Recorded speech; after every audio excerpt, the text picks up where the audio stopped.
Ikaw, Chloe, nasasaktan ka for Carlos?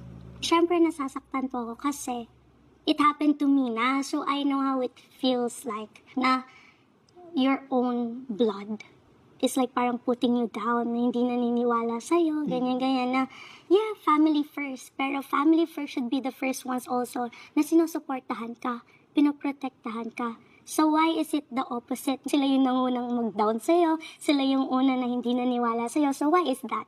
So parang sa akin po, doesn't make sense or hindi po nagtutugma yung family first dapat. So family first should be the first ones to love you and support you unconditionally po.